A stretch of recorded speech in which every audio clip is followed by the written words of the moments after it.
We encourage active participation, so feel free to ask questions. And for those of you on Zoom, if you have any questions, please use the chat or raise a hand to be unmuted.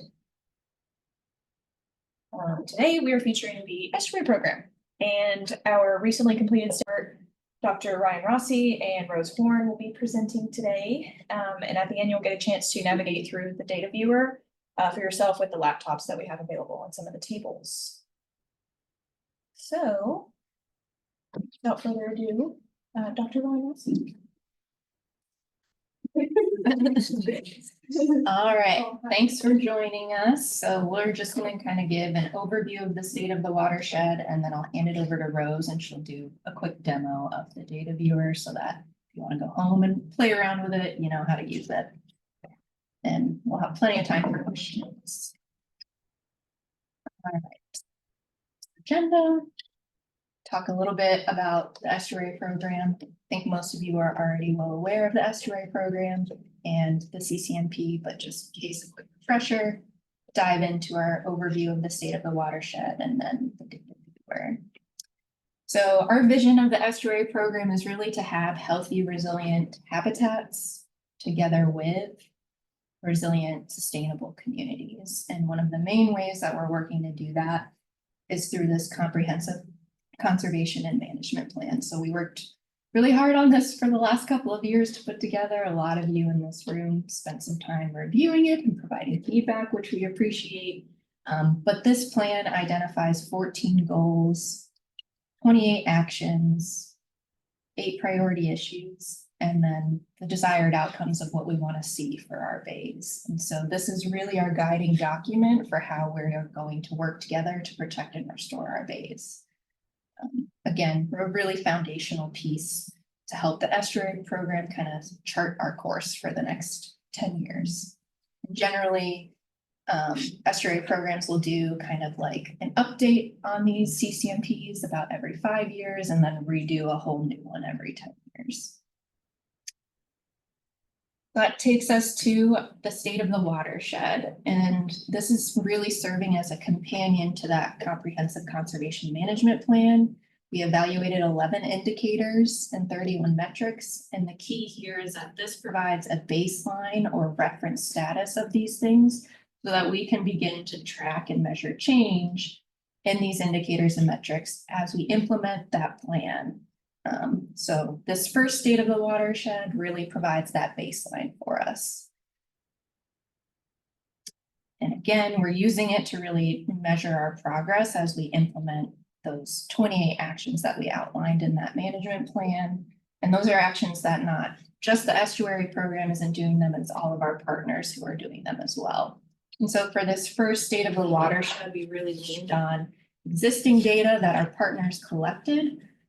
And so it goes through, the data goes through 2023 so that we can have a complete annual look at things. So we're not showing 2024 data. We do have some updates on the data viewer with new data, and we'll continue to update as we do get new data. But what you'll see in that executive summary in the report that's online really goes through 2023. So I'm going to step you through kind of the process and the framework that we used to develop the state of the watershed. And so we've identified indicators, and these are really these overarching categories that hold metrics underneath them that we can use to quantify. So one great example is water quality. That's a great indicator. It means a lot of things. You can be talking about nutrients when it comes to water quality. You could be talking about water clarity when you talk about water quality. So it's our overarching indicator, water quality. And then we identified the metrics that we would use to quantify and assess that indicator. So for water quality, it's things like nutrients, bacteria, salinity, water clarity, and things like that. And our committees worked really hard to go through a laundry list of possible indicators that we could use and then those metrics, and we refined down to what data we had available that our partners really have collected. So after we identified those, we were able to take a look at the data and assign a condition and then look at a trend. So the condition that we're looking at is really based on the most recently available data. So if we had data from 2023, we assigned a condition based on that year of data. A lot of the data that we're working with does not go through 2023, or we have it for different snippets of time. So some of these conditions might be based on data from 2017, for example, because that's the best available that we can find. Really great exercise in understanding the state of the data that we have for our watershed, data gaps, and next steps that we can take to fill those. And so that condition just kind of gives us a snapshot of what that indicator or metric is looking like right now. And then if we had historic data or data over a 5-year period, we looked at a trend to see if we're seeing an increasing trend in that metric, decreasing, or no trend. There are a number of data sets where we didn't have enough data to look at trends, again, identifying the need to kind of fill those gaps. Then we assign a confidence level, and we felt this was really important to kind of qualify how confident we are in those conditions that we've assigned, because we're using existing data. We have to rely on established criteria or make our own using expert opinion. Maybe the quality of the data isn't the greatest. And so we really wanted to qualify that condition that we're assigning with some sort of idea of how confident we are in it. And altogether, it kind of rolls up to looking at one indicator that might have several metrics, and then we kind of average it all together to get that indicator condition. I'm happy to go into more detail for this, but I can get into the weeds. So at the end of the day, this all boils down to kind of our legend to help you read the maps and figures that we have in the state of the watershed and the data viewer. So when we're talking about condition, we used a stoplight approach, green through red, kind of assigning a green, stay the course. This metric is doing really great. Keep doing what we're doing, but monitor for changes, all the way to critical. We need to do something to address this now. So you'll see throughout the report a range in those colors, and you'll find them in the maps and the tables. Then we have our trends, where we're looking at is something significantly declining, and that's if it were statistically significantly declining or increasing, and vice versa throughout. And then our confidence levels are just really like cell phone signal bars. We figured that was the easiest way to communicate that. You'll see throughout the report, I don't think there are any that we are highly confident in. Again, just kind of goes to show how we need to keep collecting the data to make sure we are confident in these conditions. There are a number that are low or medium throughout. So those are kind of the main things that you'll see throughout the report, and it should be the same throughout those maps and figures. And then I just wanted to spend a few minutes highlighting some of the results before I turn it over to Rose, and she'll take you through the actual data viewer, and then we can open it up to lots of questions. We can go through the data viewer together. So one thing that we get asked about a lot is our water quality, and especially our nutrients. So I wanted to show kind of what that looks like in a map visual, and then this figure, I guess I can use the point. Yeah, it does work. This circle figure just kind of gives you a quick snapshot of what all the other indicators look like under water quality, but we're just focusing in on nutrients here. So we base the condition for this on the number of percent of stations that are meeting their numeric nutrient criteria. These are state set criteria, so really great, easy to refer to for whether we're meeting those or not. Each bay segment for St. Andrew Bay has different criteria that are unique to it. So the criteria are not the same in St. Joe or East Bay. They're going to be different. And they're going to differ between nitrogen and phosphorus as well. So you can see pretty much most of the bay segments are looking pretty good. They're in that green, stay the course or positive indicators. East Bay is showing up a little bit in the caution area, just based on stations that have exceeded both the nitrogen and the phosphorus criteria there. And we can dive in a little closer looking at the trends for these and our confidence in them. We do have data from most of these bay segments that goes back to 1990, thanks to St. Andrew Baywatch and other partners. And so the trends, we are seeing generally decreasing trends across our bay segments in nitrogen, so that's a good thing. But again, we're still seeing a couple of stations popping for exceeding that criteria in East Bay. And then in Deer Point Lake, we are seeing an increasing trend in nitrogen, but well below the criteria that are established for Deer Point Lake. But something to kind of be aware of. And then when we look at phosphorus, again, East Bay sticks out as a potential problem area to investigate more. But we are seeing increasing trends in phosphorus in North Bay and then also in Deer Point Lake as well. What is that phosphorus? Do you think it more comes from septic or do you think it comes from the intercoastal? Yeah, that's a great question. There are some monitoring stations in the intercoastal looking at nutrients, but the focus is really about nitrogen there. So we can take a look at some of that information to see if it could be coming from there. Definitely could be from septic systems and other sources too. Probably both. I'm just curious. Yeah. On what it would be more one way or the other. Yeah, I'm not sure right now which one would be more the dominant. We are hoping to get a nutrient source tracking study funded. That would help us understand what the sources are causing some more of the impairments. That would likely be for nitrogen, that the information for like nitrogen source tracking is much stronger than phosphorus. Gotcha. But I think it would still help with that story since it's a problem in East Bay for both.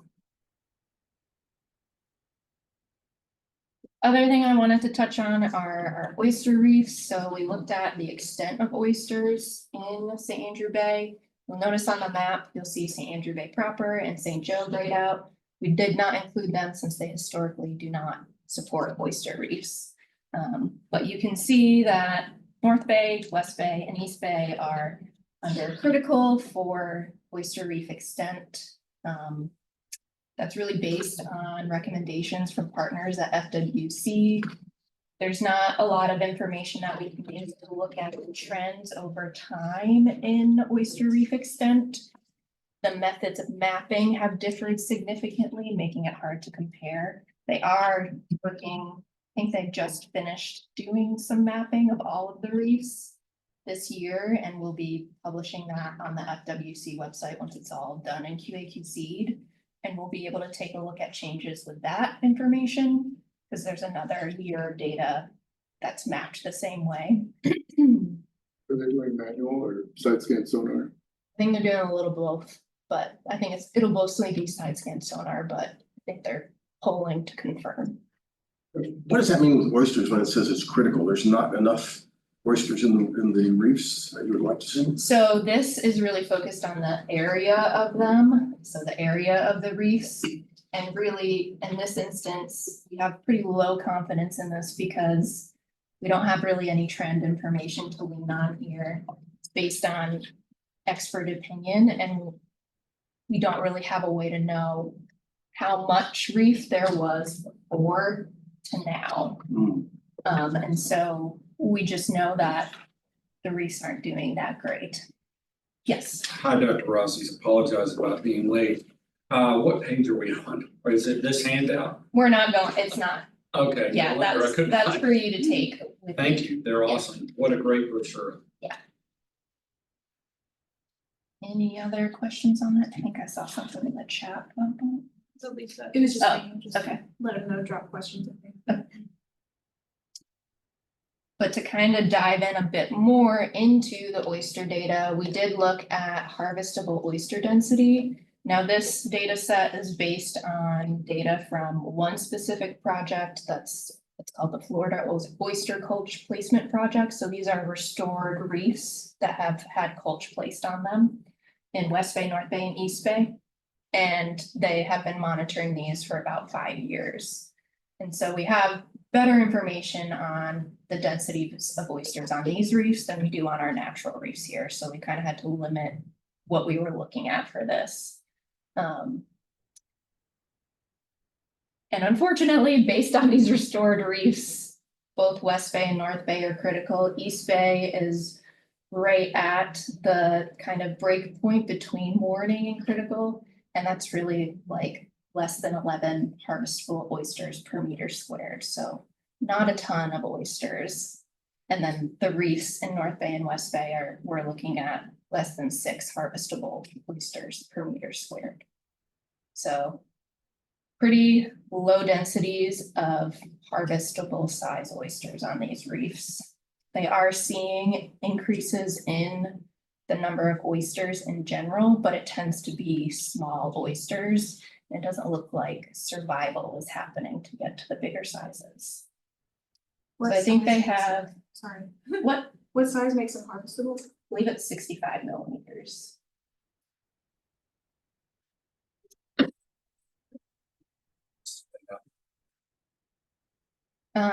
But I believe they have 1 or 2 years of monitoring for this specific project, and then FWC is working on did do some monitoring work on some of the natural reefs in St. Andrew Bay, and so hopefully once that data is released and published, we'll be able to incorporate it.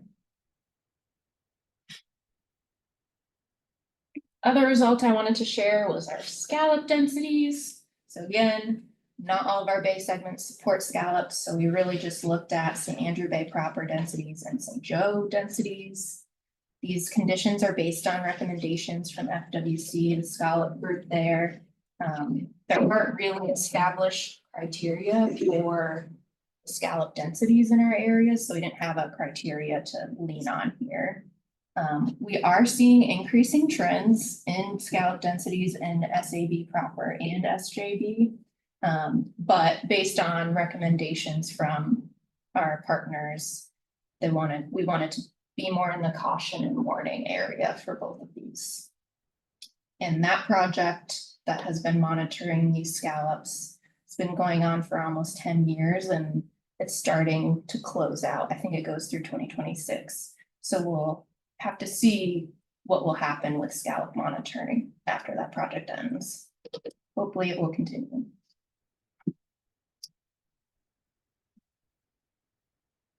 Those are just some of the results I wanted to share. Didn't want to steal Rose's thunder with the data viewer and let us zoom around and play and ask questions. But before I hand it over, I just wanted to acknowledge that this report was funded through a grant with Northwest Florida Water Management District, through NOAA and the Florida Coastal Management Program at DEP. And we would not have been able to make this report, put together this data viewer without this, or without all of the help from our committees and all of the data provided from our partners. So we just wanted to make sure to give that thank you. All right, I will hand it over to Rose.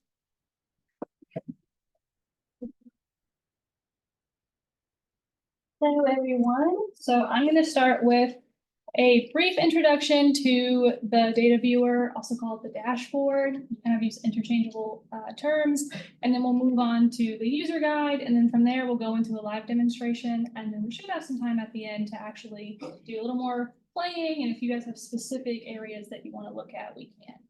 So the data viewer was developed as a companion to the State of the Watershed Report. It hosts all of our data and reports, sorry, not reports, but it's developed so that members of the community can have access to most up-to-date condition mapping and data as well. So when you first get to the data viewer, you're going to see this screen, which has a little blurb introducing what the data viewer is. It gives you a couple of guiding points on how to use it. So there we go. Trying to see on my screen versus that. Our metrics are broken up into different categories here, so it'd be easy if you wanted to find something about oysters, you just need to go to wildlife, or if you're interested in something like nutrients, you go to the water and sediment quality and quantity section. You can access this by either clicking on one of these blue buttons, or there's also a pop-out navigation guide on the side that just collapses so it's not always out and in the way. And then we also on the bottom have links to our estuary program website, link to the CCMP, and then you can also scroll in this section to take you to a bit more of an introduction to the State of the Watershed Report, along with the user guide. So, and our acknowledgements. So this is the user guide.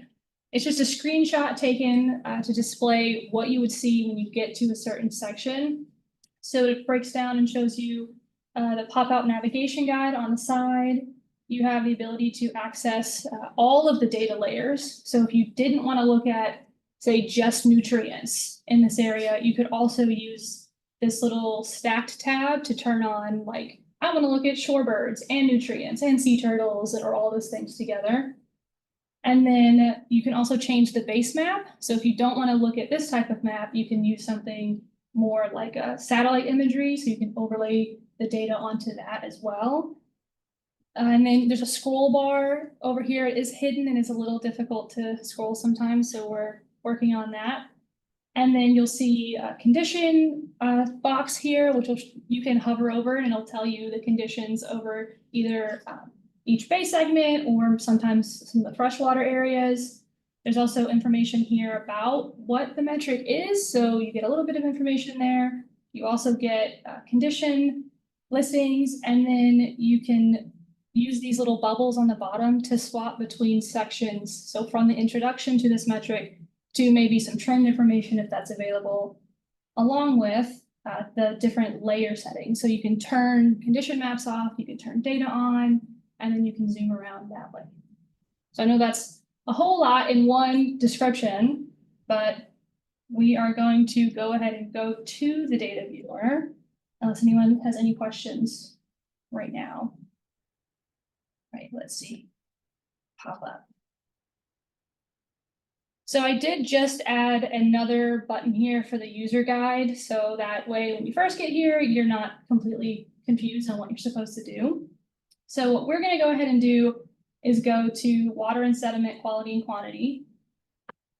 And you'll be greeted by an introductory page, which will tell you everything about our water quality, what metrics are going to be included in this section, and then the map, and then also a section here where you can turn all the water quality layers on or off together. So if you didn't want to look at them separate from one another, you could just put them all in one section. And then you can click this pop out if you wanted to go to a different area, to the home, to the user guide. And then you can scroll and we'll get to nutrients. So sometimes the map is a little slow to load because it's a lot of data, a lot of information. So if you're ever opening this and it's just not popping up, it could be internet. So maybe you refresh it or try it in a different browser. So for nutrients here, you'll see we'll have a little bit of information about what nutrients are. We'll have a link to the FDEP numeric nutrient criteria site, so you can actually get more information about the conditions we use to develop this. Another sentence about conditions, our specific breakdown of what our conditions mean. And then you can hover around here. So we'll say we'll turn on the condition map. But if you're looking at this and you're like, I don't really know what I'm looking at or where, you can also go over here and say, oh, okay, Camp Creek Lake, okay, that's a 5. That looks great. Or what's going on over here with East Bay? East Bay's a 3.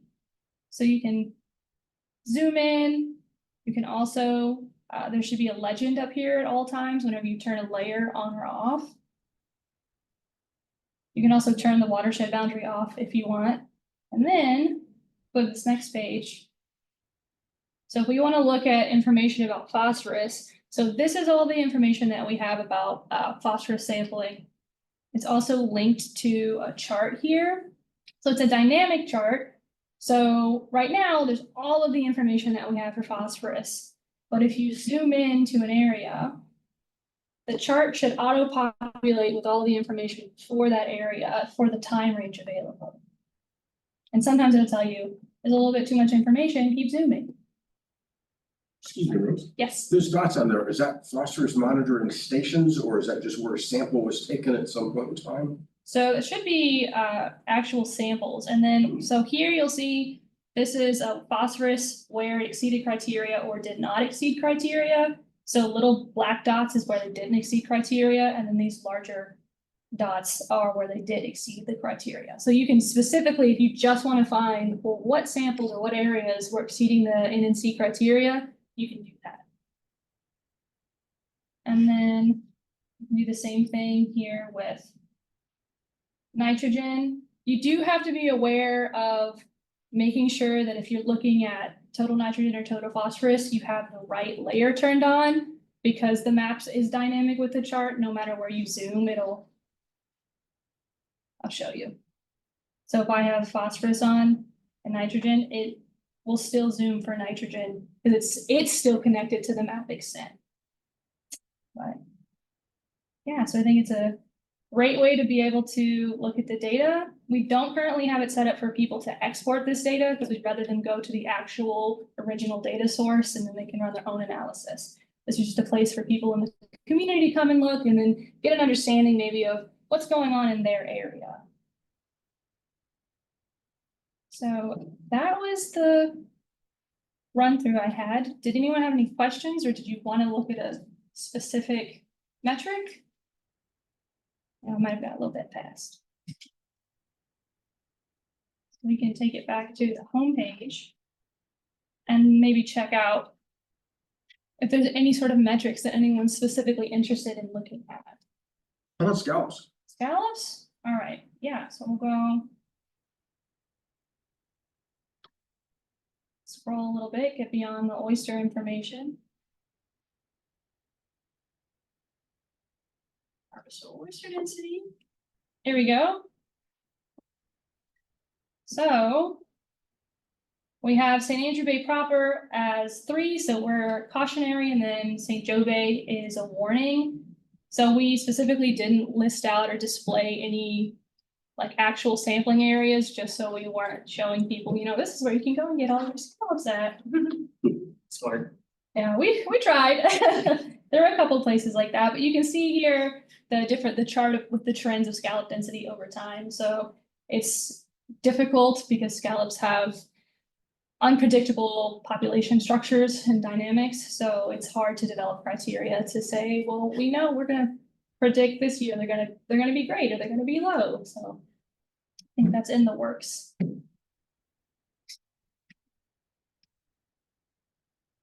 Are there any more like sanctuaries planned to, just like, For the scallop. well, whether it's scallops or oysters or fish, I mean, just anything, like any more like fenced off, no-go zones to help promote, whether it's scallops or oysters or anything? Not that I'm aware of right now, no. How about the scallop sitter program? That is part of, or was part of, the larger FWC project I mentioned that has been monitoring scallops. And that was funding from the Natural Resource Damage Assessment from the BP oil spill. And that project in particular that had the funding is coming to a close, I believe, in 2026. So they're kind of right now shifting out of that. But I've heard that people really enjoy that program, so there may be opportunities to continue it, but FWC has been the lead on it, so I think there would have to be conversations with them about. I guess my Yeah. question about that with the scallop sitter program is, I know it's been going on for several years, with basically planting scallop seeds, you would call that. What kind of improvement in scallop density has resulted as, or has come as a result of that program? Do you know? I don't know if they have published any results on like what's come specifically from the scallop sitter program. I do know they also have cages out there as well. And then they do like they've done the scallop rodeos to help stock those cages and the scallop sitter program. But I don't know if they've actually quantified the impact that those two specific Okay. projects have had on the population. But yeah, we can take some time to explore any of the other metrics. I know if anyone in the chat on Zoom wants to dive in, you can also, did we put the link in the chat? Can we do that in case they want to? I'll drop it in. Okay, that way if you want to explore, or I can go ahead and just go through anything that people want, but I thought shorebirds would be an interesting one to look at because I know some people are very into shorebirds and some people are not, but it's something that would be good to look at because you can see here that snowy plovers are actually, their reproductive success is actually critical for a lot of the beaches we have in this area. So I think this is a great example for us to take and then maybe reassess the efforts going in to monitor these birds and to help increase their reproductive success. Because if we didn't look at this, we really wouldn't have any idea. So. Well, when you get something like that, where you're seeing, like this has gone critical, I would imagine somewhere before it was orange or yellow or maybe green. So when you start seeing these negative trends developing, who actually has the responsibility? Where does it happen to look at those and go like, holy crap, we need to jump in there and start doing something before it gets into a critical situation? Who does that?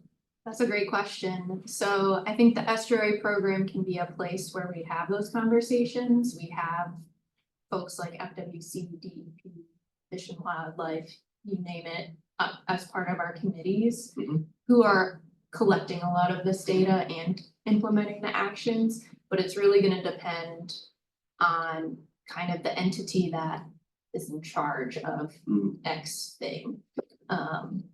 So it'll vary. It's definitely not a one size fits all answer. It'll depend on what entity's in charge of what. Thinking about like fisheries, for example, FWC Division of Marine Fisheries Management is going to set those limits of what you can catch when they detect issues within the populations, but that wouldn't apply to shorebirds, for example. So it'll really depend on the metric, who would be responsible. And even with water quality, there are state regulations of whether you're meeting things, but there are actions that we could all work together and decide that we want to have a more strict or lower numeric nutrient criteria that we want to try to be meeting collectively. The county, the municipalities could get together and decide that. That's kind of what Tampa Bay did back when they were having a lot of those problems with nutrients impacting their bays. They got a consortium together to agree on what loads to put in that was a little more intense than maybe what the regulations were telling them. So there's a range of options. Okay, thanks. Yeah. So I will say one of the limitations that we have right now with the data viewer is that it's not set up to work on mobile phones. So it's really set up to be viewed on screen 17 inches or bigger, or if you have a smaller screen, you can zoom out. So we found that on smaller screens, sometimes the images can kind of get displaced. So that's just something that we're trying to figure out now is how to update and for future iterations, make sure that it is adaptable for all sorts of screens. And then Rose and I can be set up with, we both have the data viewer open on our laptops. If you want to zoom around and look at specific questions here, we can keep going through it together here. Yeah. Kind of up to y'all, what you prefer. We're set up both ways.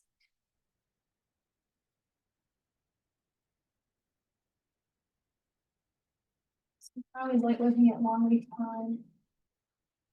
And is this that little sheet that's here where the link for it is? Yes. Yep. Okay, thank you.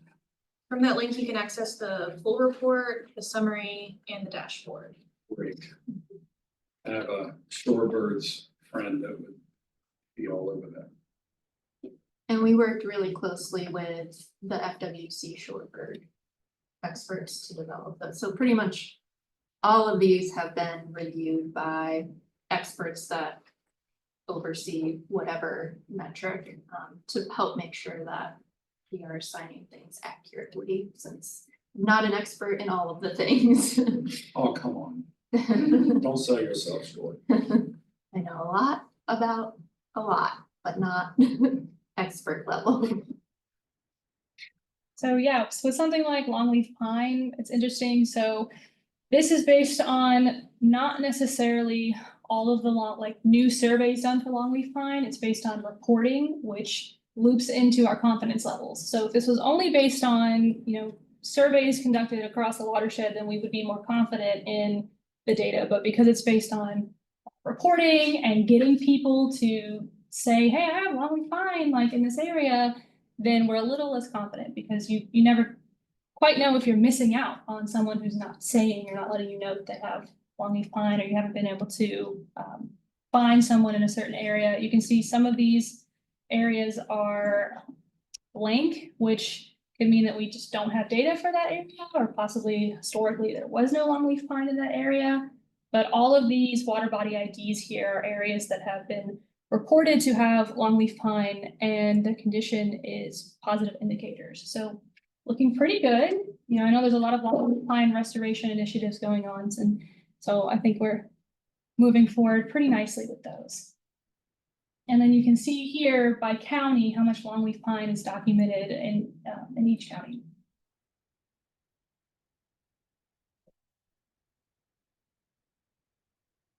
Yeah, we can open up the laptops and give you all the opportunity to zoom around if you want, or.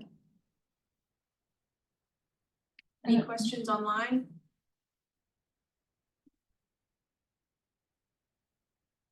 So this is our stewardship page. So it provides access to the SRA program, links to sign up to the newsletter. You can also become an environmental steward with your own vertical oyster garden. And then if you're interested in volunteering, you can join there as well. And then on every one of the sections, there should be a link here, which will take you to the full report. So it'll take you to this site where you can go to the final report, which is our whole 180 or 200 page long document. And then you can also get an electronic copy of the executive summary. All right, now I have to figure out how to go back to the presentation. Yeah. I guess Just there, click yeah. tab, yeah. We're trying out a new presentation mode, so we're working out the kinks.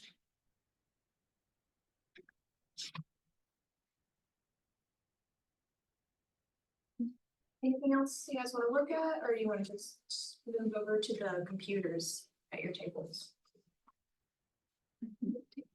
This is all good. I'm gonna have to take off here shortly. Yeah, But no either way, worries. no, this is good to see. Yeah. No, I was in the webinar a couple weeks ago. Yeah. So either way, look, this is good to see. Wrap up the presentation portion and move to tables then? Yeah, we can do that. I'm gonna go ahead and. Thank you both for presenting. Yeah. No problem. Yes. Into there, and thank you all for coming. Log into my laptop. Great job, guys. Thank you. All right, if anyone online has any questions, now is the chance. I brought my mouse to you. If not, we will be ending Zoom and go over to our tables. I'm really interested in, to see oyster bed. All right. Yeah. Yeah.